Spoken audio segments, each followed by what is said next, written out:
증시학대 TV 시청자 여러분 반갑습니다. 오늘 아주 특별한 시간을 마련했습니다. 독일 아카데미로 정말 모시고 싶었던, 오래전부터 모시고 싶었던 분인데 저희가 그 증시각도의 TV 채널 역사상 가장 아카데믹한 시간이 되지 않을까 싶습니다. 글로벌 경제연구소의 홍기빈 소장님 모셨습니다. 소장님 어서 오십시오. 예, 반갑습니다. 네, 반갑습니다. 이렇게 귀한 발걸음 해주셔서 너무 감사합니다. 아닙니다. 불러주셔서 고맙습니다.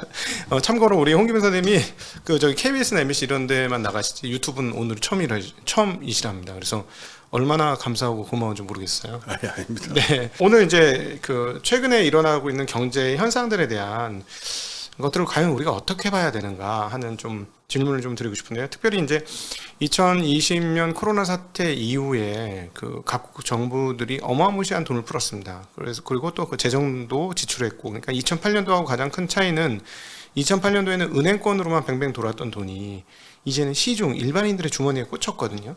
그야말로 현대통화이론이라고 하는 MMT가 실현되고 구체화되었다라고 표현해도 과언이 아닐 것 같은데, 근데 이제 막상 그렇게 하고 났더니 없어졌던 인플레가 다시 재등장을 했습니다. 그러면은 결국 그 MMT라는 현대통화이론이라는 게 현실에서는 적용이 계속적으로 이루어질 수 없는 그런 화학된 논리가 아니었느냐 하는 그런 생각이 좀 드는데, 예. 이 부분 어떻게 생각하실까요? 예, 제가 뭐 그 MMT 입문서를 번역을 하긴 했습니다만은 제가 그 현대화폐 이론 그 학파에 무슨 뭐 그 이렇게 뭐 대변자거나 그 뭐 신봉자거나 꼭 그런 것까지는 아닙니다. 네. 근데 지금 말씀하신 그 취지의 칼럼을 저도 몇 번 봤어요. 네. 그러니까 그 이코노미스트의 그런 칼럼이 나온 것도 한번 봤고, 네. 국내에 있는 그 언론인들이 그런 얘기 하시는 것도 봤는데, 저는 좀 그 오해가 있고, 오히려 반대로 지금 상황 봐야 되는 상황이 아닌가, 그렇게 좀 말씀을 드릴게요. 예. 우선 첫 번째로, 대학교에서 가르치는 그 경제학 교과서에서는 아직도 인플레이션을 화폐적 현상이라고 그렇죠. 얘기를 하거든요. 네, 그렇게 하죠. 근데 사실 그 얘기가 결정적으로 반박을 받았다고 봐야 돼요. 2010년 동안에. 아까 그러니까는 양적 그 완화를 하는 과정에서 그게 은행이나 금융기관으로만 돌았다 이렇게 그 말씀을 하셨잖아요. 네네. 각도기님께 왜 말씀을 제가 반박하는 게 아니고요. 그 사실 지난 한 4, 5년 전까지는요. 그게 비판의 논리였지. 비판의 양적 완화에 대한 비판의 논리였고, 그 얘기를 들으면 양적 완화를 주창하는 사람들은 아니다. 그렇게 해서 다시 중으로 들어간다. 이렇게 주장을 했었어요. 다시 말해서 우리가 2008년, 9년으로 잠깐 되돌아갈 필요가 있는데, 네. 그때 금융기관들을 살려주고, 그다음에 그 엄청난 양적 완화를 하는 과정에서 이러면 인플레이션이 나타난다는 그 비판이 무지하게 많았었는데, 2010년, 10년대 내내 인플레이션은 나타나지 않고 자산시장만 들끓었잖아요. 그렇죠. 그리고 오히려 좀 기억을 되살리시면 2010년대 중반에는 뭐 D의 공포다 해서 디플레이션이 찾아온다 뭐 네. 이런 얘기까지 나왔었어요. 네네. 그래서 한 3년 전까지만 하더라도 이 인플레이션이 화폐적 현상이다라고 하는 얘기는 거의 이제 접어둬야 된다. 그래서 그 연준 의장, 파월 의장도 뭐라고 얘기했냐면은 당장 2020년 8월로 제가 기억을 합니다만은 그때 연설을 할 때 참 인상적이었던 게 필립스 곡선은 잊어버려라. 그거 저 돈 푼다고 뭐 그렇게 되는 거 아니다. 지금은 우리는 실업률에 신경을 써야지. 그래서 당분간 돈 더 풀 거다. 이런 게 2020년의 메시지였었어요. 네. 작년까지도 그랬었는데. 다시 말해서 우리가 기억을 조금 살려보면은 지난 10년간의 경험에서 오히려 반박을 당한 거는 인플레이션이 화폐적 현상이다. 그러니까는 유동성을 많이 풀면은 그게 은행으로만 멈출 리가 없고 은행에서 다시 시중으로까지 다 영향을 주게 돼 있기 때문에 네. 이게 경기를 살린다라고 하는 얘기로 그때까지 계속 그렇게 얘기를 했었단 말이에요. 2008년도 이후부터 코로나 이전까지. 그럼요. 네. 그럼요. 그러니까 그랬는데 오히려 나타난 거는 디플레이션의 위협이 오히려 나타났었다라고 하는 걸 보면서 많은 경제학자들이 이걸 코넌드럼이다. 그러니까 풀 수 없는 수수께끼다. 네네. 그래서 필립스 곡선은 잊어버려야 된다. 이런 얘기까지 나왔었으니까 네.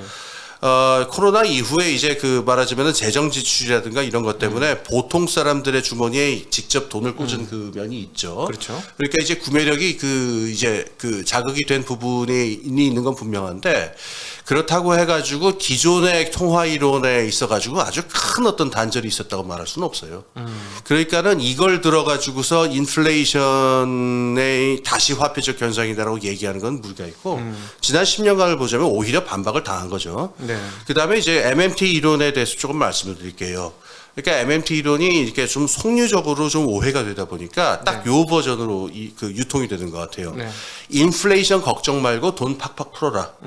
돈 팍팍 풀어서 경기 살리면 인플레이션을 걱정할 필요 없다. 이렇게 보통 알려져 있는 것 같은데 지금 나타난 현상은 경기는 침체되고 돈은 풀었더니 인플레이션이 나타나고 그러니까 반박된 거 아니냐 이렇게 되는 것 같아요. MMT 논자들의 이야기를 제가 그냥 그대로 전할게요.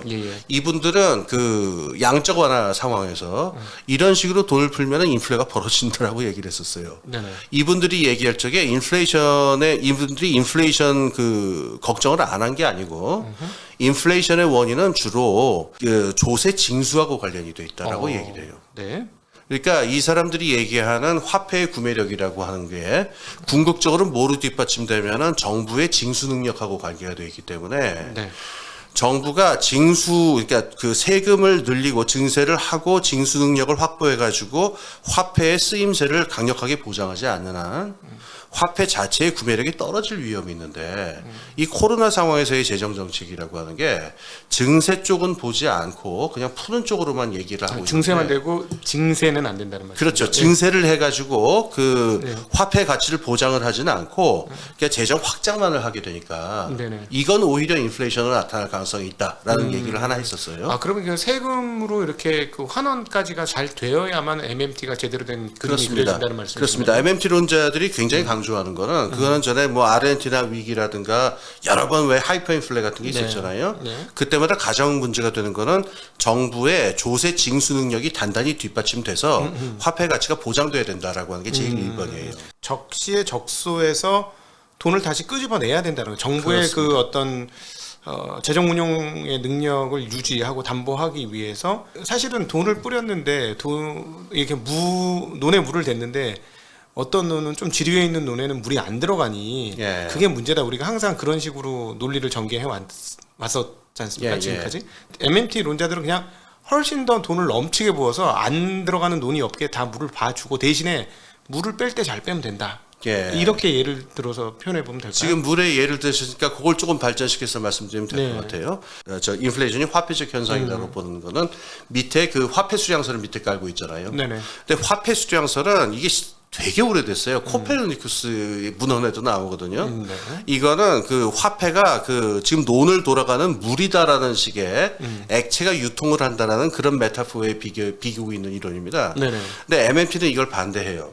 화폐는 물이 아니다라는 거예요. 그럼 화폐의 본질은 뭐냐면은 채권과 채무의 발생과 소멸이라는 거예요. 그래서 이 화폐가 가치를 갖는 이유를 갖다가 정통이론에서는 밑에 뭘 깔고 있냐면 화폐라는 건 교환의 매개 수단으로서의 상품이라는 걸 깔고 있는데 MMT는 그렇게 보지 않아요. 이거는 정부가 발행한 하나의 채권 채무에 불과하다. 근데 이 채권 채무가 가치를 갖는 이유는 뭐냐면은 정부의 채권 채무 즉 그 조세 징수 있죠. 정부가 세금을 확실하게 거둘 때 걷는 역할을 해줘야 사람들이 화폐를 들고 있을 때 이걸로 세금을 거둘 때 쓰면 되겠구나라는 확신이 있기 때문에 화폐가 가치를 갖는다는 게 기본 이론이에요. 그렇기 때문에 인플레이션에서 화폐의 가치가 불안정해지는 사태를 막기 위해서는 정부가 재정 확장을 하거나 또는 금융에서 여러 가지 일이 벌어지는 상황을 잘 봐가지고 그 화폐의 가치를 적절하게 유지할 수 있도록 조세 징수 능력을 함께 활용을 하면서 적절하게 증세 정책을 함께 사용해야 된다는 그런 이론을 갖고 있어요. 근데 지금 그 코로나 시기에 그 정부 정책을 보면은 증세라든가 이런 부분들은 이념적인 이유 때문에 많이 막혀 있고 그러니까 일방적으로 지금 확 이렇게 재정이 확장이 돼버린 상태잖아요. 그러니까 이런 상황이 나타날 수 있다는 겁니다. 그래서 오히려 올해 3월이라든가 여러분들이 그 MMT 쪽의 이론을 좀 직접 보시고 싶으면은 레비 인스티튜트라고 하는 곳이 있어요. 이게 뉴욕에 이제 바나드 칼리지라고 이제 그 유명한 대학인데 거기서 운영하는 레비, 그러니까 LEVY인데 레비 인스티튜트라고 하는 그 사이트에 가면은 올해 초부터 인플레이션에 대해서 MMT 쪽에서 어떤 입장을 가지고 있는지 문서를 보실 수가 있습니다.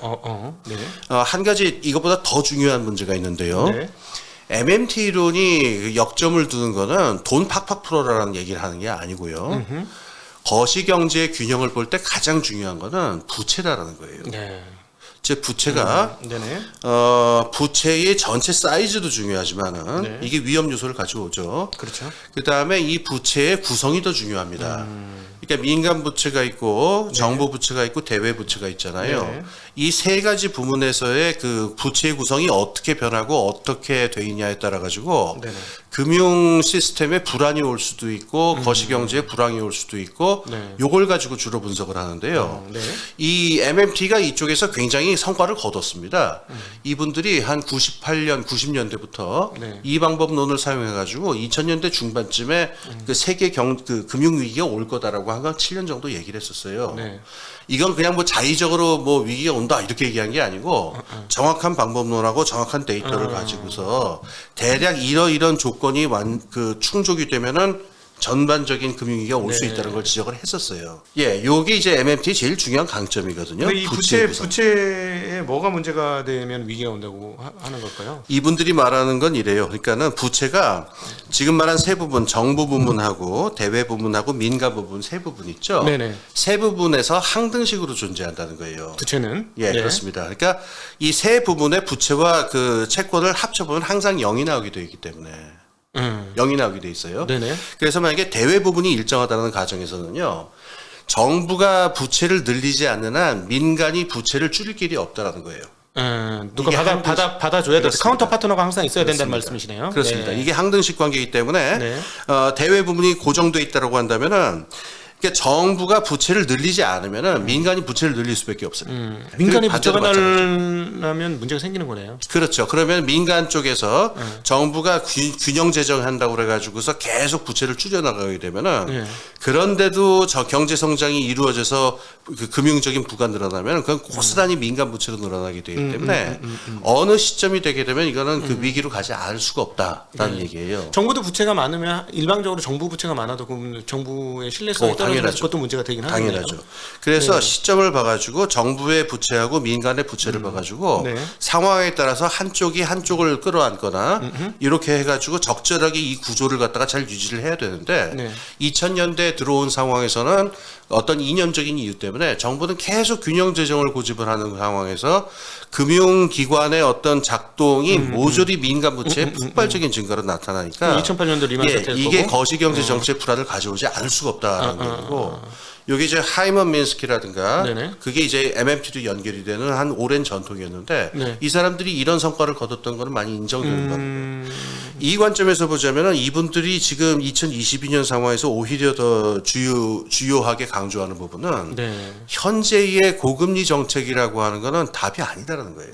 왜냐하면 지금 부채가 너무 많기 때문에. 그러네. 한국 같은 경우는 분명히 그렇고요. 그렇습니다. 그러면은 어떻게 해결합니까? 돈은 뿌렸는데 다시 그러면 그건 징세로 걷어야 돼요. 징세죠. 그렇죠. 그러니까 이분들이 얼마 전에 이제 거기 스테파니 켈튼이라고 하는 교수가 이제 대변자 중에 한 분인데 이분이 이제 그 팟캐스트에서 방송하면서 그 얘기를 이제 하세요. 지금 이 문제를 보죠. 우리가 올해 초에 그러니까 이제 파월 의장이라든가 연준이 태도를 바꿔가지고 이제 고금리 정책으로 이제 전환하잖아요. 네네. 근데 그때부터 사실은 이분들은 이 얘기를 했었고, 근데 많은 사람들이 그 얘기를 안 했었어요. 뭐냐면은 부채 때문에 고금리가 오래 갈 수 없다는 거예요. 그거는 올해 초부터 굉장히 명확한 일이었는데 네. 우리나라 뭐 가계부채 잘 알려져 있습니다만은 미국도 정부 부채 어마어마하고요. 네. 지난 한 20-30년 동안 이른바 레버리지 이코노미라는 게 네네. 있었기 때문에 전 세계의 민간 부분, 정부 부분을 할 것 없이 이 부채로 어워시드 돼 있는 상태예요. 그러니까 역사적으로 제가 한 10년 전에 봤었던 차트인데 그 세계 대공황이 벌어질 때 1929년 당시에 그 세계 GDP, 세계 총생산 대비 그 전 세계 총 부채 비율을 보면은요. 네. 그때의 그 당시에 그게 한 5배, 6배 정도였었어요. 10년 GDP 대비 5배. 예, 예. 1929년 직전에 예, 대공황 예. 전에. 네. 최근에 저도 뭐 그 데이터를 보지는 못했습니다만은, 그러니까는 부채는 지금 사방에 지금 편재해 있기 때문에, 그러니까 이 상황에서 고금리 정책이라는 게 언제까지 지속 가능하냐. 많은 사람들이 이제 1980년에 그 79년에 폴 볼커가 이렇게 13%짜리 금리를 20%로 올린 얘기를 하는데, 그때는 부채가 많지 않았었어요. 네, 그렇죠. 제3세계 외채 정도나 있었죠. 채권 자체가 발행이 본격화된 게 사실은 SNL이라고 저축 대부조합의 예, 그 예. 모기지가 채권화되기 시작하는 예, 그렇죠. 살로몬에서 80년대 얘기. 살로몬에서 그거 한 그때부터 채권이 급격하게 늘어나더라고요. 맞습니다. 저도 공부를 하다 보니까. 예, 채권 시장이 폭발적으로 나온 게 80년대 얘기니까요. 예. 그러니까 그때 같은 일이 다시 벌어질 수 있느냐? 그럴 수 없다는 거예요. MMT. 예. 왜냐면 진짜로 만약에 그런 식으로 금리를 올리게 되면은 다 죽는다. 부채가 다 터지게 돼 있기 때문에 네. 이건 무슨 둠스데이 머신 같은 거니까. 네. 그러니까 그 사람들이 어떤 얘기냐면 그 금리를 올리는 정책은 바람직하지도 않고 1년 이상 갈 수도 없다. 네. 근데 제가 보기엔 그 얘기는 맞았어요. 네. 근데 그 얘기를 갖다가 저도 이제 올해 상반기에 기회 닿는 대로 이게 계속 갈 수는 없다는 얘기를 했었는데 많이 무시를 당했죠. 네네네. 고금리가 뭐 내년까지도 갈 수도 있다 뭐 등. 네네네. 물론 이 기간은 상당히 지속될 겁니다만. 그래서 이분들이 강조하는 거는 인플레이션을 잡는 방법으로 고금리 정책에 한계가 있고 네. 대신에 적극적인 증세 정책 같은 것들을 중장기적으로 고민해야 된다. 네. 근데 이걸 어떤 맥락에서 보시면 되냐면은 미국이 지금 진행하는 인플레이션 감축법이 있죠. 네네. 이게 많은 사람들이 간과하는 지점인데 이게 보통 사람들이 자동차 보조금법이라고 보통 생각들 많이 하잖아요. 네. 왜 제목이 인플레이션 감축법이냐? 이 법의 실제 내용을 보면 제일 중요한 게요. 부자 증세, 기업 증세예요. 네. 그래가지고 앞으로 10년 동안 세출하고 세입을 갖다가 차이를 벌려서 한 3천조 달러 정도를 갖다가 정부 재정으로 확보를 하겠다라는 얘기예요. 네네. 그래서 인플레이션 감축법이거든요. 네네네.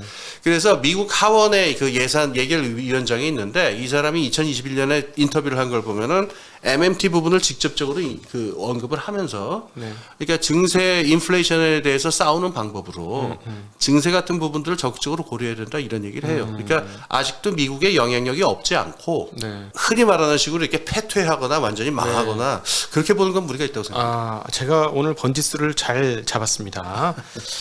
이거 대답해 주실 수 있는 분이 이렇게 한국에 그렇게 많지 않을 것 같은데 제대로 지금 번지수를 잡아서 질문을 드린 것 같아요. 너무 뿌듯한데 다시 한번 잠깐 정리를 해보면 MMT가 우리가 이제 일반적인 사람들의 시각에서는 세상에 돈을 막 뿌려서 돈이 넘치게 해서 모든 사람에게 돈을 주게 하라라고 인식이 됐고 그렇게 되니까 MMT 이론은 무조건 인플레이션을 일으킨 것으로 인식이 됐고 그래서 지금의 인플레이션 상황이 결국 MMT를 주장하는 학자들의 이론을 따라서 이 지경에 온 게 아니냐는 일반적인 일반론이 있는데 실상으로 MMT 이론가들의 내용을 들어가 보면 대차 대조를 제대로 맞춰야 된다. 즉 그 지출과 세입을 맞춰서 그 균형 재정 그것도 일종의 균형 재정이네요. 그러니까 재정은 균형이 아니고요. 네. 대외 부분, 정보 부분, 민간 부분에서 네. 전체 경제에 있어서의 부채 구조를 갖다가 안정적으로 유지해야 된다.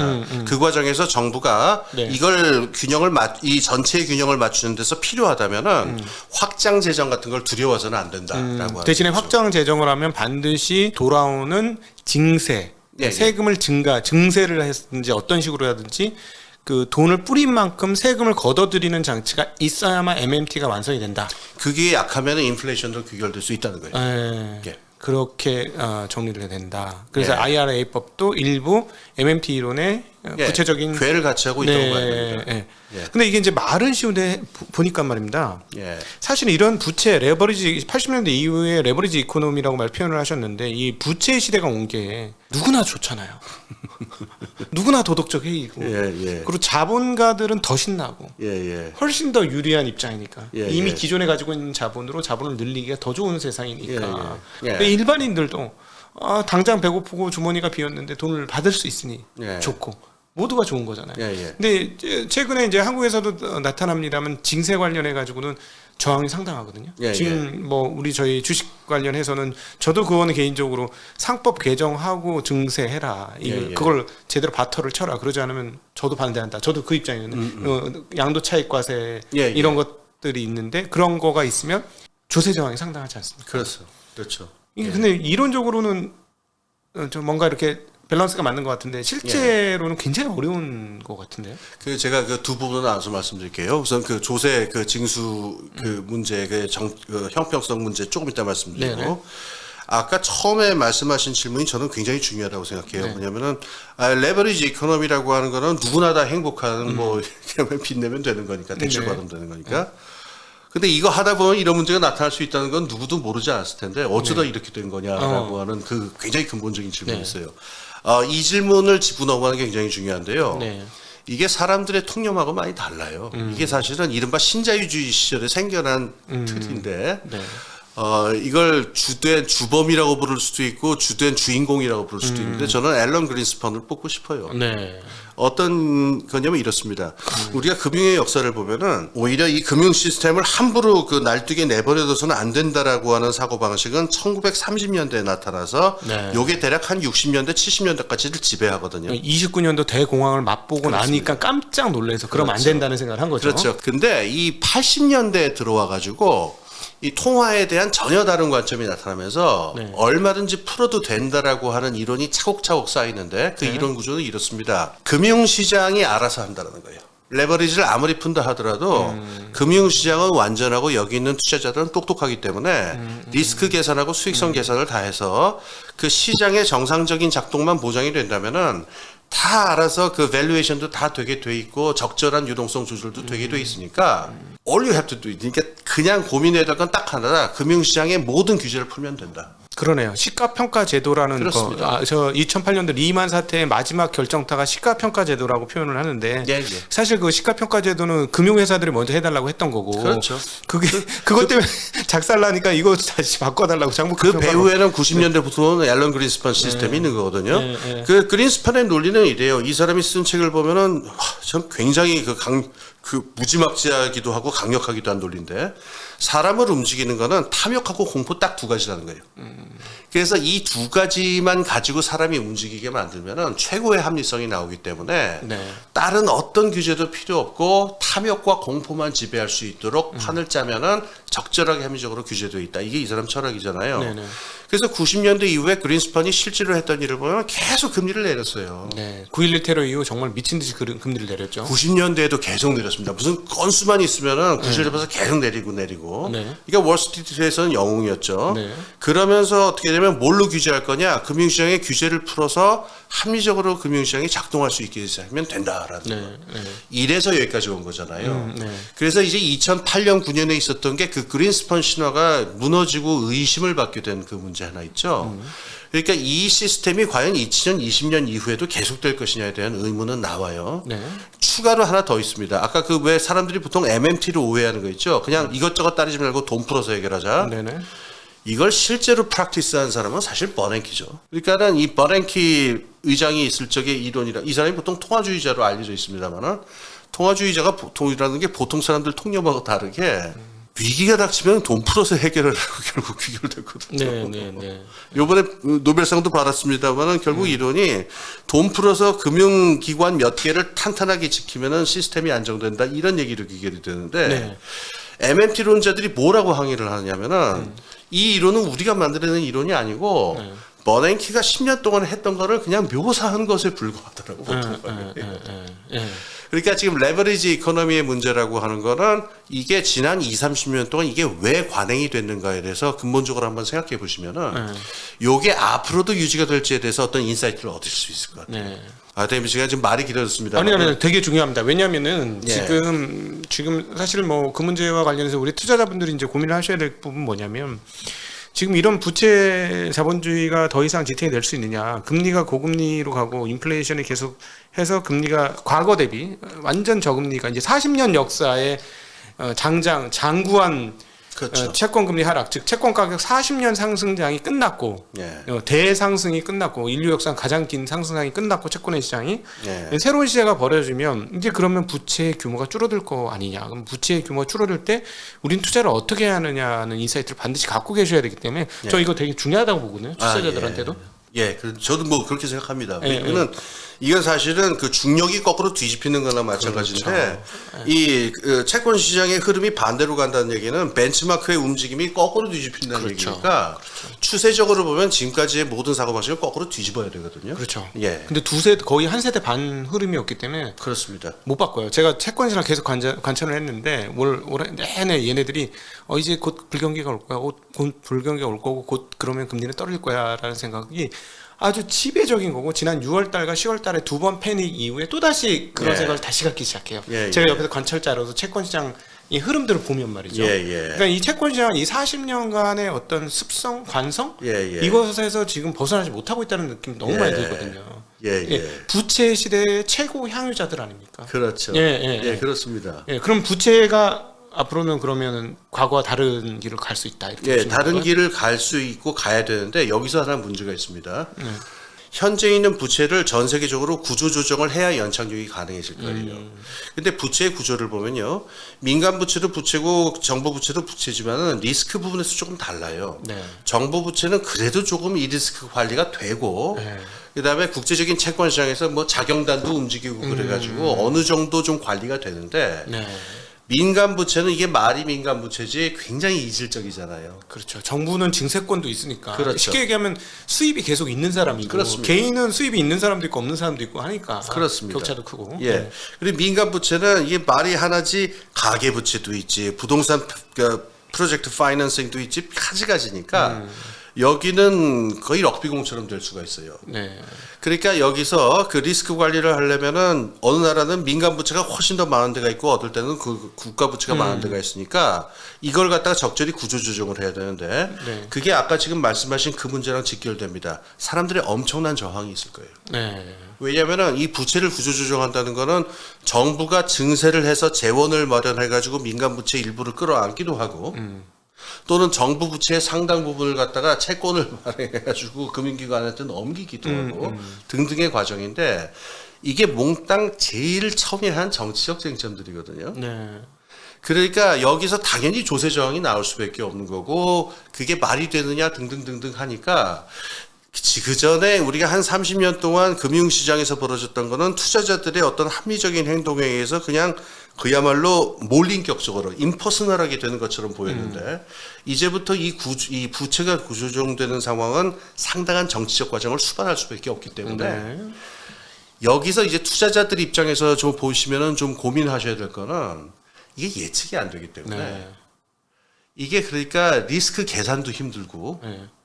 그러니까 여기서부터는 경제학 교과서를 덮고 신문의 정치면을 계속 보셔야 되고 전 세계적인 흐름이나 담론의 흐름이 어떠는지도 계속 그 레이더를 열어 놓으셔야 되고 분위기를 잘 보셔야 되는 그런 상황이죠. 네.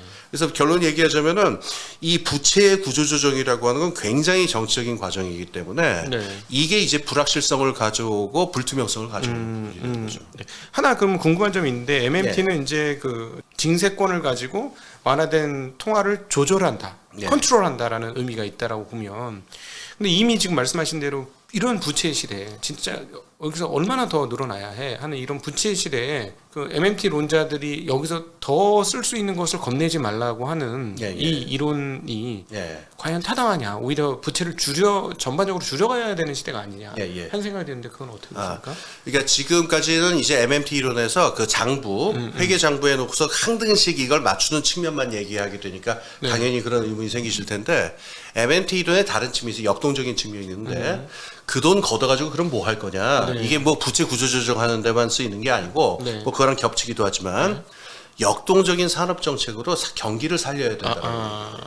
자원 배분 잘해야 된다는 얘기네요. 그렇습니다. 지금 그러니까 예를 들자면 그래요. 지금 올해 이제 굉장히 안타까운 일 중에 하나가 금리가 오르면 제일 먼저 타격을 받는 데 중에 하나가 기술주 부분인데 네. 이 벤처나 이제 기술 쪽 하이테크 산업 쪽은 이게 상당히 이 수익성은 좀 의심스럽지만 한 3년, 5년 계속 지속적으로 투자를 해야 되는 그런 일들이 많잖아요. 네. 이를테면 뭐 저 유튜브만 하더라도 처음부터 수익을 낸 건 아니었으니까요. 그렇죠. 네. 근데 이게 금리가 올라 버리면은 기업 입장에서 운영할 수 있는 시간의 지평이라는 게 굉장히 줄어드니까 그렇죠. 이 사업 정리해야 되거든요. 3년 안에 뭐 쇼부 안 나면 죄송합니다. 3년 안에 승부 안 나면 그냥 접어버려야 되는 예, 거죠. 털어버려야 네, 되는 거죠. 네, 그래서 지금 뭐 해고도 많이 벌어지고 그러던데 네. 지금 근데 지금이 고금리 상황이기도 하지만은 기술대 사이클로 보자면은 아주 큰 규모의 기술 전환기거든요. 그렇죠. 그러니까 어떤 에너지 부분이라든가 IT 부분에서 미래적인 산업들의 투자가 이루어져야 되고 공격적인 산업 구조 전환이 이루어져야 되는데 지금 금융 상황이 이래 가지고서 이 투자의 시간 지평이 줄어들게 되면은 이 기술 전환에 필요한 중장기적인 투자는 굉장히 위축될 수밖에 없죠. 그렇죠. 이러면 투자 그 산업 구조가 이제 노후화되면서 또 악순환이 벌어지니까 정부 이걸 피하기 위해서는 정부가 돈을 걷어가지고 이 재원으로 국가 투자 은행이라든가 다른 방식으로 해서 이 역동적인 산업 부분에다가 힘을 유지할 수 있도록 투자해야 된다는 거예요. 예. 그게 이번에 그 인플레이션 감축법에도 이게 또 반영이 돼 있는데 그러네요. 그렇게 해서 재원 마련해서 하려고 그러는 일이 뭐냐면은 자동차 산업, 전기 자동차, 뭐 배터리 이런 거를 강력하게 저걸 하겠다라는 거잖아요. 네네. 그래서 그걸 통해서 고용을 창출하고 경제를 다시 역동성을 살려야 된다. 네. 그래서 궁극적으로 부채 문제 해결은 경제의 역동성이 살아나가지고 국민 소득이 증대해서 그걸로 부채를 갚을 수 있도록 만들어야 된다. 그쪽으로 이제 재원을 옮기는 걸 주로 강조를 합니다. 큰 틀에서 케인즈주의네요. 그렇습니다. 이 포스트 케인지언들이에요. 예. 그렇군요. 저처럼 이제 자본시장에 직접 참여하고 있는 입장과는 조금 상대적이고 대립적인 각에서 세상을 보실 수도 있을 것 같은데 예. 사실은 부채라는 것 때문에 하나 할 일을 두 개 할 수 있는 거지 않습니까? 사람이라는 게 테슬라 덕분에 제가 보기엔 전기차 시대가 한 5년에서 한 10년 빨리 온 것 같은데 걔네들이 사실 자본시장에서 자본을 구하지 못했으면 불가했을 거라는 얘기죠. 그리고 사실 애플의 시작도 옆에서 투자자가 옆에서 있었기 때문에 그 투자를 받아서 역동적인 산업 세상을 바꾸는 일을 하게 된 것이고 자본에 돈을 주는 이런 거는 결국은 부채의 시대에 더 강화된 거 아니냐. 그래서 산업의 발전 속도도 훨씬 더 빨라진 거 아니고 그런 거 아니냐. 그리고 또 이게 산업이 또 민주화하고도 연결돼서 더 보편화된 기술 향유가 된 거 아니냐. 이렇게 보면 부채 시대를 굳이 나쁘게만 볼 필요가 있는가? 그렇죠. 저는 이 자본시장이나 부채 문제를 접근할 적에 뭐 좌쪽이 됐든 우쪽이 됐든 이념적으로 접근하는 건 우선적으로 피해야 될 것 같아요. 어떤 가치 개입하는 건요. 지금 말씀하신 부분, 저도 뭐 부채라는 게 결정적으로 중요하다고 생각하는데 가끔 가다가 이제 통화 문제를 지적하시는 분들이 근본 위주로 되돌아가야 된다라든가 100% 뱅킹을 해야 된다 이런 얘기를 하시는 분들 가끔 있어요. 근데 저는 이제 저는 개인적으로 이제 그런 얘기 때문에 한숨이 푹 나오는데 이분들은 자본주의 역동성의 문제를 전혀 이해 못하시는 분들이라고 밖에 저는 말할 수가 없어요. 그러니까 그 얘기를 제일 잘하는 사람이 슌페터 같은 사람인데 지금 말씀하신 대로도 부채라든가 자본시장이라고 하는 게 아주 극단적으로 단순화시키게 되면은 있지도 않은 돈을 지네들끼리 장부로 맹글어가지고 막 돈 넣고 돈 먹게 하는 판이냐 이렇게 되는 거잖아요. 근데 이것 때문에 말씀하신 대로 하나밖에 못할 일을 두 개, 세 개 할 수가 있게 되고 저축으로 해가지고 지으려면 100년 걸리는 공장을 5년 안에 지을 수가 있는 거잖아요. 이게 자본주의의 역동성의 핵심이라는 게 슌페터 얘기였거든요. 이건 말할 필요도 없는 엄청난 혁신이고 장점인데 이게 그러면은 역작용이 없는 건 아니죠. 그러니까 부채라든가 자본시장은 너무 중요하고 이 빠른 속도의 발전을 위해서 필요한데 이 역작용이 되는 거는 이게 산업의 역동성으로 연결이 안 되고 그 자체로 하나의 부후화된 투기라든가 투기적인 금융 행태로 지대추구적인 형태로 될 때 이게 문제가 된다는 거죠. 그러니까 케인즈는 그게 부동산이라든가 원자재로 가면 안 된다. 그냥 완전한 인플레이션만 일어나고 산업의 역동성이라든가 사회 발전하고는 안 된다라는 거. 그러니까 케인즈보다도 슌페터가 오히려 그걸 강조를 하는데 슌페터의 바로 제자가 아까 얘기한 그 하이먼 민스키였었어요. 이 사람들은 그래서 어떤 관점이냐면 자본시장이나 부채 같은 게 역작용을 일으키지 않으려면은 금융에서 이런 그 투기적인 행태가 벌어지지 않도록 잘 규제하고 철저하게 룰을 만들어야 된다 이런 거였었어요. 근데 문제는 지난 30년 동안 금융 탈규제라는 이야기가 너무 강조가 되다 보니까 앞서 그린스펀 모든 걸 하더라도 다 허용을 해줬다는 이야기예요. 그 그린스펀이 2003년에 그 파생 상품에 대해서 규제를 풀었던 걸 지금 이렇게 보면은 한숨이 나오는데 이게 2020년 이후에도 계속이 될 거냐? 요거는 좀 다른 문제일 것 같아요. 당장 2009년 10년에도 왜 나중에 흐지부지 됐습니다만은 뭐 글래스-스티걸 액트를 다시 하자라는 얘기도 있었고 어떤 구조조정 그 제도 개혁이 이게 있었잖아요. 그런데 지금 같은 인플레 상황하고 금융 불안정 상황 2020년대에도 그러면은 그린스펀식의 그런 금융 탈규제의 논리가 그대로 통할 거냐? 아마 이거는 사회적으로 용납하기 힘들다는 얘기 나올 것 같아요. 지금 당장 그 투자자분들 중에 이 공매도 문제 가지고 예민하게 여기시는 분들 굉장히 많죠. 근데 공매도가 맞다라고 하는 얘기를 들어보면 전혀 흠을 잡을 수가 없어요. 근데 그 공매도를 용납할 수 없다라는 사람들 입장의 논리도 또 흠을 잡기가 힘든데 이게 충돌을 안 하겠습니까? 2020년대. 그러니까 이제부터 그러면은 금융시장이라고 하는 게 이 순기능만을 극대화하고 역기능을 그 최소화하려면은 이거를 규제를 강화해야 되느냐 말아야 되느냐 이 얘기가 다시 나오지 않을 수는 없을 거예요. 그러면 이제 순기능이라고 하는 거는 이제 자본시장에서 자본이 돌아서 산업 쪽으로 잘 흘러 들어가는 걸 순기능이라고 저는 할 수 있을 것 같아요. 산업이 훨씬 더 활성화되는 거. 자본시장에서 산업사회로 넘어가지 않고 자본시장 안에서 돌기 시작하는 거. 예. 예를 들어 앞서 말한 그 공매도도 일부 자본시장에서 싸우는 거일 수 있고, 그러니까 뭐 예를 들어 옵션 시장에서 그냥 투기적인 거래. 우리가 근래 왔던 거래만을 하는 뭐 코인 이런 걸 봤지만. 그럼 이런 쪽에 돈이 남겨져서 이런 쪽에서 스스로 그 증식하는 것들은 모양이 안 좋다 이렇게도 보시는 건가요? 그러니까 이거는 좀 고전적인 말씀하신 건 좀 고전적인 논리 같고 이건 제가 뭐 자본시장에 대해서 깊게 얘기할 문제는 아닌데 저는 자본시장의 제일 소중한 기능 중에 하나가 밸류에이션이라고 생각해요. 그러니까 이게 우리가 공산주의 경제하고 그 현대 자본주의 경제하고 좀 비교를 하면요. 네.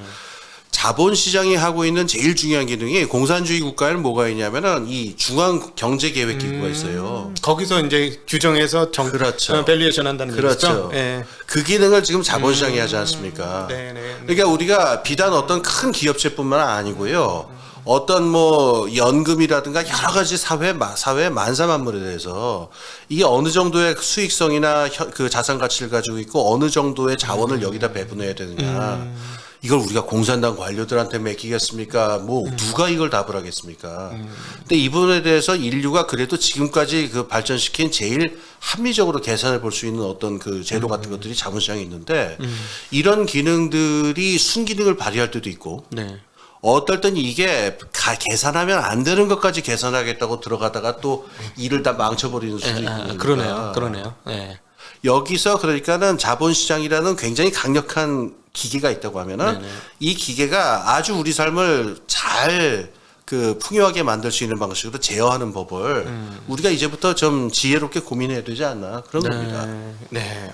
오늘 여러분 좀 어려우실 수 있는데 저는 개인적으로 굉장히 주옥 같습니다. 와, 이거를 옆에서 이제 수업을 듣는 것 같아가지고 너무 신나거든요. 저는 참고로 아시다시피 경제학과도 안 나오고 경영학과도 안 나오고 경상계열하고는 거리가 먼 사람이기 때문에 인문학 출신이라서 지금 따로 개인 수업을 받고 있는 것 같아서 너무 행복한데 여러분 어떠신지 모르겠습니다. 굉장히 재미난 투자에 있어서 거리가 멀다고 생각하실 수 있지만 그렇지 않습니다. 제가 보기에는 이거 굉장히 큰 인사이트가 있고 큰 시대적 조류와 변화가 어떻게 될 수 있을지에 대한 선험적인 시나리오를 짜고 있다 이렇게 생각하시면 굉장히 도움이 되실 것 같습니다. 원래 학이라는 게 보면 저도 이제 인문학을 해보면 인문학자들이 미셸 푸코나 이런 사람들이 했던 얘기들이 지금 CBDC에서 굉장히 구체화되고 있어요. 제가 보기에는 파놉티콘 얘기했지 않습니까? 50년도 전에 했는데 사실은 제레미 벤덤이 19세기 초에 했던 얘기예요. 그러니까 이게 학적인 분들은 뭐냐면 되게 시대를 앞서가 가지고 몇십 년 앞에 먼저 그런 얘기를 하는 건데 그런 측면에서 보면 지금 우리 홍기빈 소장님께서 하신 말씀들이 향후에 금융시장에서 어떻게 통용될 것인지 머릿속에 염두를 해두고 계신 분과 그렇지 않은 분들은 분명히 대응의 차이가 있을 것이다라는 개인적인 생각이 듭니다. 18년 이후에 이제 미중 무역 분쟁이 이루어지고 있는데 이건 단순한 무역 분쟁이라고 보기는 상당히 어려운 것 같고 글로벌 패권 전쟁이 되어지고 있어요. 예. 근데 제일 우려하고 있는 게 뭐 그런 책을 쓴 사람도 있습니다만 투키디데스의 함정이라고 그래가지고 이렇게 강대 강이 부딪혀서 전쟁 안 나고 지나간 적이 몇 번 없다 인류 역사에서. 반드시 전쟁이 날 가능성이 있는데 지금 이 미중 패권의 흐름이 과연 어떻게 진행될 것이냐 라는 질문을 드리고 싶은데 왜 이 질문을 드리냐면 우리 홍기빈 소장님이 그냥 경제만 하신 분이 아니고요 정치와 경제를 같이 하신 분이에요. 그래서 글로벌 정치경제연구소 소장님이시거든요. 그래서 이 질문은 우리 소장님 받으실 만한 질문인 것 같습니다. 제 생각을 좀 말씀을 드릴게요. 우선 미국하고 중국이 패권 전쟁을 하고 있다는 건 뭐 이미 확실하게 된 사실이고 사실은 제가 한 3년 전에 그 BTS가 그 중국 환구시보 글로벌 타임스에서 막 욕을 두드려 먹은 때가 있었는데 2년 전이에요. 저는 그 문화냉전이라고 얘기를 했었거든요. 문화냉전이 지금 지금 본격화되고 있다라고 얘기를 했다는데 그때만 해도 사람들이 웬 쌩오보냐 이래가지고 안 믿었었어요. 지금은 아마 다 믿으실 것 같아요. 2년 전 일이었는데. 그러니까 그 미국하고 그 중국이 지금 패권 전쟁을 하고 있다는 거는 뭐 드러난 사실이고 아예 미국 백악관에서도 그걸 갖다 명시적으로 탈냉전은 끝났다. 냉전은 다시 시작됐다라고 분명히 얘기를 하고 있으니까 그걸 더 얘기할 필요는 없을 것 같아요. 전 다른 얘기를 좀 하고 싶어요. 그 투키디데스의 함정이라고 하는 틀로 세상을 보는 걸 좀 피하셨으면 좋겠어요. 맞아요. 너무 단순한 틀이에요. 그리고 너무 규정화시켜서 너무 위험해 보이기도 합니다. 그렇습니다. 여기서 그 미국 국제정치학에 죄가 있는데 그 얘기를 그 담론을 만든 데가 미국 국제정치학이거든요. 네네. 근데 미국은 패권 국가다 보니까는 거기 있는 학계라는 게 계속 미국의 패권을 유지하려면 어떻게 되냐 이러다가 저러는 건데 여기에 다른 학계라든가 다른 나라 사람들까지 함께 놀아나면은 미국 사람들의 망원경으로 세계를 바라보게 되거든요. 네네. 지금 중국이 이기냐 미국이 이기냐 이게 중요한 게 아니거든요. 그렇죠. 그럼 투키디데스 얘기로 좀 되돌아가겠습니다. 네. 그 사람이 쓴 그 펠로폰네소스 전쟁사 얘기인데 거기서 이제 아테네하고 이제 스파르타가 그 패권 전쟁을 하는 그 얘기죠. 네. 근데 막상 그 펠로폰네소스 전쟁사를 읽어보면은 중요한 거는 두 나라가 누가 이기냐가 중요한 게 아니라 두 나라를 둘러싼 다른 도시 국가들의 움직임하고 헬렌의 세계 전체의 어떤 구조 변화 같은 것들이 훨씬 더 중요해요. 그러겠네. 지금 어느 나라가 이기냐가 아니에요. 우리나라 입장은 훨씬 더 그러네요. 그렇습니다. 네네. 여기서 뭐 학적인 얘기 더 안 하고 네. 그냥 그때 아주 그냥 저것만 얘기하면은 아테네가 그 페르시아 전쟁이 끝난 다음에 해상 제국을 세워버리는데 델로스 동맹이라고 이거는 그 전에 있었던 그리스의 도시 국가들이 보지 못하던 종류의 권력 형태예요. 해상 제국이기 때문에. 네네. 그러니까 여기에 당혹스러움을 느낀 여러 도시 국가들하고 아테네와의 갈등이 있고 이게 전쟁으로 비화되는 이런 큰 스토리거든요. 네. 지금 얘기를 좀 해볼게요. 미국하고 중국이 지금 둘이 투닥투닥하는 게 문제가 그것도 문제지만 그 와중에서 그러면 러시아라든가 유럽이라든가 인도라든가 터키 같은 나라들은 어떤 행보를 취하느냐 이게 게임을 만들어내는데 훨씬 더 중요한 얘기가 돼요. 그렇겠네요. 네. 당장 유럽 얘기부터 해보면은 유럽이 천연가스가 없는 지역이 아닌데 왜 이렇게 러시아에다가 많이 기대느냐 러시아를 믿었기 때문이에요. 그게 훨씬 더 싸다. 예. 환경 문제도 안 생기고. 근데 지금 같은 상황에서 러시아하고 저렇게 된 상황에서 그럼 그 다음에 미국도 천연가스가 무지하게 많은데 미국이 그럼 앞으로 유럽을 도울 것이냐. 근데 지금 상황에서 서방 축이라고 하는 걸 구성하는 제일 중요한 멤버가 미국이 있고 유럽이 있잖아요. 네. 그러니까 만약에 지금 미국이 중국하고 이렇게 저걸 하려다 보면은 서방이라는 축을 지키겠다 그러면은 유럽을 동맹 세력으로 해야 되는데 그렇겠죠. 만약에 미국이 여기서 천연가스라든가 에너지 문제에 대해서 별로 협조적으로 안 나온다. 그럼 유럽은 열받죠. 다른 선택을 해야 돼요. 네, 유럽은 열받죠. 그리고 지금 인플레이션 감축법만 하더라도 유럽에서의 불만이라는 게 무지무지하거든요. 실제로 가스 가격도 최근에 유럽 가스 가격은 3분의 1 토막이 났는데 미국 천연가스 가격은 안 떨어져요. 예. 거기는 다른 문제예요. 미국은 다른 세계이기 때문에. 예. 그러니까 여기서 어떻게 앞으로 나올 것이냐 같은 거에서 유럽이 어떤 선택을 하느냐. 중국하고도 많이 얘기를 해요. 독일 같은 경우에는. 그렇죠. 이번에 슐츠 총리가 갔었죠. 그렇습니다. 네. 그 다음에 이번에 우크라이나 전쟁이 시사하는 바는 뭐냐면은 미국하고 중국만이 문제가 아니라는 거예요. 러시아가 지금 주요 액터로 등장할지 2년 전, 3년 전에 누가 알았어요. 그렇죠. 네. 그러니까 유럽도 앞으로 어떻게 행보를 할지 모르고 인도나 터키도 어떤 식으로 행동을 할지 모릅니다. 그래서 그 와중에서 이렇게 여러 다른 행위자들도 여러분이 주목하셔야 되고 더 중요한 거 하나 있는데 국제 경제의 룰이 어떻게 바뀌어 나가느냐 이 레짐 자체가. 네. 지금 아주 희한한 모습이 벌어지고 있는데 옛날에 20세기 초에 독일하고 영국이 패권 경쟁을 할 때는 영국은 기존의 정치 경제 질서를 지키려는 쪽이고 스타투스코라고 해서 독일은 거기에 도전해가지고 파시즘적 질서라든가 다른 질서를 오히려 얘기한 쪽인데 지금 거꾸로 뒤집혔어요. 미국이 오히려 보호무역을 얘기를 하고 영국이 지금 오히려 얼마 전에 좀 망하긴 했습니다만 파운드화 위기로 난 네. 그 포퓰리즘 정책을 하려고 그러고 네.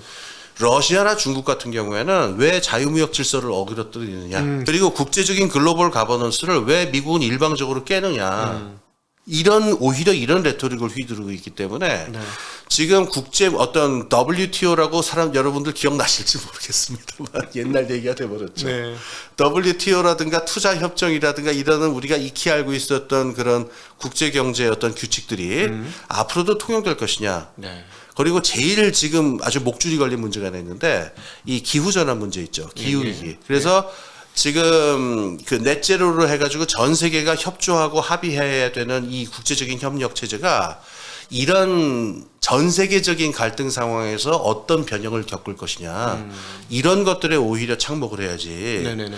그건 뭐 중학 그 꼬맹이들이 저 뭐 배트맨이 이기냐 슈퍼맨이 이기냐 싸움도 아니고 미국이 네네. 이기냐 중국이 이기냐 네. 이 투키디데스의 함정이라는 틀에서 좀 벗어나셨으면 좋겠습니다. 네, 좋은 지적입니다. 한 가지 얘기만 좀 더 드릴게요. 네. 이렇게 되면 어떤 인사이트를 좀 얻을 수가 있냐면은 네. 얼마 전에 제가 북한이 미사일도 쏘고 네.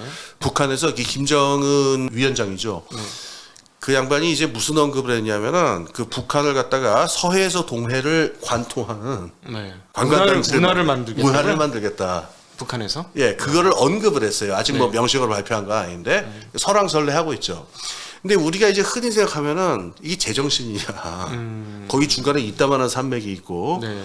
그거 뚫어봐야 무슨 도시가 있는 것도 아니고 산업도 있는 것도 아닌데 거기다 운하를 뚫어서 뭘 어쩌겠다는 거냐. 통행료 받겠다는 얘기겠네요. 태평양 건너온 그러니까 보통 그렇게 딱 생각나는 거는 그러니까 통행료냐 이런 건데 네. 지금 같은 전 세계적인 지구 정치 경제 질서의 변화의 맥락에서 보면 하나 더 생각하셔야 될 게 있는데 네. 요건 아직 가능성 얘기만 나오는데 운하가 어느 정도 크기로 되냐에 따라서 군함들이 왔다 갔다 할 수 있어요. 그러면은 러시아 배가 황해로 갈 수 있고 네. 중국 배가 태평양으로 갈 수 있어요. 아, 그러면은 뭐 지정학적인 분위기가 완전히 달라지네요. 그렇죠. 이게 러시아가 이게 부동항 문제가 있었잖아요. 네네. 블라디보스톡이 이제 부동항입니다. 부동항이긴 합니다만은 러시아가 그 태평양으로 바로 나가봐야 별로 할 수 있는 게 별로 없어요. 네네. 저 이제 고등어나 잡는 거죠. 네네. 근데 이제 실제 시어터는 저기 인도양 지금 제일 뜨거운 데는 인도양하고 태평양이 연결되는 저 말레이시아나 말라카 해협 같은 건데 네. 여기에 대해서 개입할 수는 없거든요. 러시아가 한참 돌아와야 되니까. 그렇죠, 그렇죠. 근데 한참 돌아가야 태평양에 개입할 수 있는 거는 중국도 마찬가지예요. 그래서 남중국해 여기가 이렇게 네, 중요해지는 건데 네. 여기서 만약에 북한에 운하가 생기고 북한이 중국, 러시아하고 군사동맹 같은 걸 맺어가지고 여기가 완전히 그 두 강대국의 그 군함이 마음대로 왔다 갔다 할 수 있는 곳이 돼버린다 그러면은 네. 이거는 어떤 해군의 어떤 지형에 있어서 큰 변화를 가져올 수 그렇죠. 있어요. 대만 남중국해의 지정학적인 지금 전략적인 상황들이 뒤집히는 상황들이 예. 벌어질 수도 있는 거예요. 그럼 이게 경제적으로 어떤 함의를 가져오냐면요. 북한은 이제 미국이 경제 제재를 하든 말든 별로 상관없는 신경 안 거지. 쓰고 네. 그 정도가 되면은 중국이나 러시아가 북한 경제를 개발할 수 있을 만한 자원을 안 댈 리가 없겠죠. 근데 사실은 따지고 보면 트럼프가 자기 무슨 프로젝트 달았다 띄었다 하듯이 북한을 가지고 노는 바람에 예.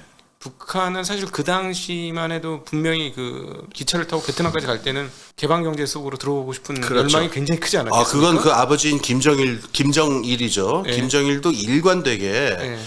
그 김정일이 직접 쓴 표현은 아닌데 네. 김정일 살아있을 때는 북한 지배 계급이 스스로를 어떻게 봤냐면은 중국에 붙어 있는 맹장 신세다. 네.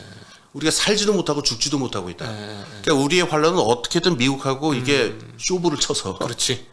그러니까 활로를 이쪽으로 찾아야 된다라는 그게 말하자면은 그 하노이 회담까지 지속이 된 건데 이게 잘 안 풀리고 지금 국제 지정학이 구조가 막 바뀌니까 보니까 친미 지식인들 얘기를 들어보니까 예. 북한 너무 싫어하더라고요. 싫어하죠. 이 뼈다구에 새겨져 있더라고요. 그래서 이게 예. 저는 개인적으로 야, 저 북한을 전략 요충지로 삼는 순간은 중국하고 러시아 게임 끝나는 건데 그걸 예. 안 하네. 제가 미국 전략가면 한번 시도해 볼 것 같은데 근데 믿지는 못하더라고요. 예. 제가 이제 그분들이 맞다 틀리다를 말하고 싶지는 않고요. 그분들 의견이니까. 근데 분명한 거 하나는요. 그분들이 이제 밑에 어떤 관점을 가냐면 결국은 북한은 무릎을 꿇려야 될 대상이라고 생각하는 게 밑에 깔려 있어요. 그러니까 여기서 중요한 거는 김정은 그 양반이 몇 번 접촉을 하다가 아 이게 이 사람들의 속내구나. 내가 무릎 꿇기 전에는 이 게임이 안 끝나는구나라는 걸 알았다고 할까요? 네. 그러니까 여기서 활로를 트는 거는 불가능하다는 거를 아마 안개인 것 같고 문재인 정권 때부터 이제 남북대를 완전히 끊어버렸잖아요. 네네네. 그러니까 여기서 오히려 중국하고 러시아의 블록이 만들어지는 과정이 있다면은 북한이 여기에서 정말 활로를 타는 게 훨씬 더 유리하다 이런 판단을 할 수 있어요. 그럼 북한이 정말 지정학적으로 중요해지네요. 그렇죠. 그래서 이번에 미사일 사태 있잖아요. 이거를 뭐 도발이다 오판이다 뭐 이렇게 부를 수도 물론 있습니다만은 한 가지 의미는 제가 보기엔 이게 있어요. 중국하고 러시아한테 북한의 전략적 위치를 전략적 중요성을 각인시키는 건데 네. 이번에 뭐 잘 안 되긴 했습니다만 ICBM 있죠 대륙간 네, 탄도 네, 미사일 네, 네, 네.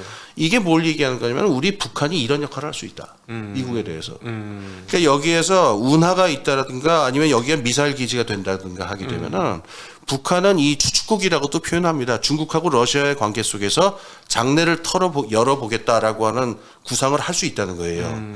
제가 이 말씀을 드린 이유가 지금 미국하고 중국이 누가 이기냐라는 것만 보면은 이런 종류의 인사이트는 얻을 수가 없어요. 네네. 그럼 우리나라는 그럼 앞으로 어떻게 되느냐. 네네네. 지금 저는 그런 생각은 들어요. 우리가 지금 아까 그 반도체라든가 이런 문제에서 미국에 협력하지 않을 도리가 없는 것들이 많이 있어요. 그렇죠. 네. 당연히 협력해야 됩니다. 근데 지금이 냉전 시대 때처럼 어느 한쪽으로 그냥 줄을 쓰면은 다른 문제가 다 일사천리로 풀리는 시대냐 그런 시대는 아니거든요. 네. 만약에 유럽의 입장이라든가 인도의 입장이 미국하고 교류를 같이 하지 않으면 한국은 참 곤란해지네요. 그렇죠. 네. 그러니까 한 10년, 12년, 15년 정도 지나서 만약에 정말 냉전 같은 상황이 벌어진다면은 그때는 또 이쪽이냐 저쪽이냐를 선택할 수밖에 없는 상황에 설 수도 있어요. 네. 근데 아직은 지금 그런 상황이 아니고 지금 초입 상황이기 때문에 네. 지금은 어느 한쪽에 섣불리 줄을 서는 것보다도 네. 이런 전체적인 지형 변화를 봐가지고 우리가 왜 투자할 때도 포트폴리오 하지 않습니까? 네네네. 그러니까 국제 전략의 포트폴리오라 같은 사고를 좀 해야 되는 굉장히 절실한 순간이다. 그런 생각이에요. 이게 지금 되게 중차대한 역사적으로 보면. 일본 같은 경우에는요 교역량이 오히려 늘었어요. 러시아하고 교역량이. 정말요? 예. 저도 그거 깜짝 놀랐는데 17%가 늘었어요. 우리는 14%가 줄었거든요. 네. 특히 그 17% 중에 뭐가 있냐면은 천연가스가 있습니다. 저 일본 친구들 대단하네. 미국의 그렇죠. 하인처럼 그렇게 바짝 붙어가지고 바짝. 그게 아주 붙어가지고. 흥미로운 점이에요. 네. 와, 미국 그래서 막 영속 패전론이라는 책도 제가 최근 읽고 있는데 예. 완전히 미국의 그냥 그거. 예, 완전히 미국의 지정학적인 그야말로 아삼육 같은 행세를 하는데 네. 실제 경제 외교 같은 데서는 러시아하고 교역량은 늘었어요. 의외로 뒤로 뭐를 하고 있네요. 역시 당황스럽습니다. 네. 네. 오늘 진짜 이 부분 이 미중 무역과 그 진영학적 그 문제에 대해서는 조금 향후에 좀 본격적으로 좀 더 시간을 두고 얘기를 좀 나눠야 될 것 같아요. 예. 그러십시오. 네. 이 부분은 따로 시간을 좀 편성을 해서 예. 얘기를 나누면 좋을 것 같습니다. 오늘 시간을 내주셔서 너무 감사하고 한 시간이 그냥 후룩 하고 지나갔어요. 저도 사실 한 30분, 1시간 더 하고 싶지만 모신 그 시간이 있기 때문에 여러분 어떠셨습니까? 좀 어려운 얘기를 했었고 정치적 국제 정세적인 얘기를 하면 많은 분들이 조금 날카롭게 대응할 수도 있는데 우리 이건 그냥 한국이 어떻게 생존하냐 할 문제라는 측면에서 얘기를 한 거니까 좀 그런 측면에서 좀 봐주셨으면 좋겠고 좋으셨다면 댓글로 다음번을 기대한다는 댓글을 좀 달아주신다면 우리 홍 선생님이 이게 모시는데 굉장히 오래 걸렸거든요. 굉장히 힘들었고 제가 사실은 그 옛날부터 모시고 싶어갖고 문자를 몇 번 보냈는데 답이 없으셨어요. 그랬어요? 네, 근데 이제 저희 백오피스에서 엄청나게 열심히 이메일을 보내서 응답을 하셔가지고 저 개인적으로 몇 년 만에 모시게 된 건데 열심히 오겠습니다. 여러분 그 모양이 좋으셨다면 댓글로 많이 달아주시고 이거는 제가 보기에는 우리 홍 선생님하고 저하고가 저기 맞네요. 저 뭔가 그래요? 그쵸 호흡에 맞는 거죠. 왜냐면은 경제 있는 사람 입장에서는 그거를 이제 경제로 좀 풀어낼 수 있고 그 전반적인 이야기를 해주실 수 있고 저는 뭐 밑단에서 구체적으로 시행단에서 어떻게 이게 연결됐을지를 또 설명해 드릴 수 있고 그래서 호흡이 너무 잘 맞는 것 같습니다. 이제 좀 자주 좀 뵀으면 좋겠어요. 예. 그렇죠. 예, 오늘 글로벌 정치경제연구소의 홍구인 소장님과 함께 독일 아카데미 시간으로 진짜 어려운 시간 한번 해봤습니다. 여러분 어렵죠? 많이 어려우셨을 텐데 두 번, 세 번 들으면 너무 재미난 얘기입니다. 그래서 꼭 이 소장같이 있는 영상이니까 여러분 자주 보셨으면 좋겠고 댓글로 좋으셨다면 달아주신다면 우리가 홍기민 선생님 더 자주 모셔서 재미난 시간 가져보도록 하겠습니다. 저도요. 저 홍기빈 채널이라고 제 유튜브 홍기빈 클럽이라는 채널이 있거든요. 네네네. 홍기빈 채널? 그러니까 정치 경제 이런 얘기를 하는 게 몇 개 있으니까 관심 있는 분 많이 와주시면 좋겠어요. 혼자 하시는 거예요? 예, 혼자 합니다. 아 그럼 혼자 하시면 재미없으니까 저희 채널에 더 많이 나오세요. 불러주십시오. 더 재밌으시죠? 혼자 얘기하시는 예, 거보다. 예. 들어주시니까 너무 좋네요. 아, 네, 이렇게. 야, 지금 보통 내공이 있으신 분이 아닌데, 이분을 모시게 된 건 제가 참 영광스럽게 생각하고, 저 자신도 칭찬하고 싶습니다. 아, 이걸 알아듣고 있으니까 많이 성장했구나. 그동안에는 놀지 않았구나. 이런 생각이 저는 개인적으로, 사적으로 좀 듭니다. 네. 여러분도 자꾸 들으시다 보면 귀가 열릴 겁니다. 네, 자주 찾아와 주시고, 함께 해주시길 부탁드리겠습니다. 오늘 귀한 시간 만들어주신 우리 홍 소장님께 너무 감사드리고 함께 긴 시간 함께 해주신 시청자분들께도 감사 인사드리겠습니다. 인사드립니다. 고맙습니다. 감사합니다.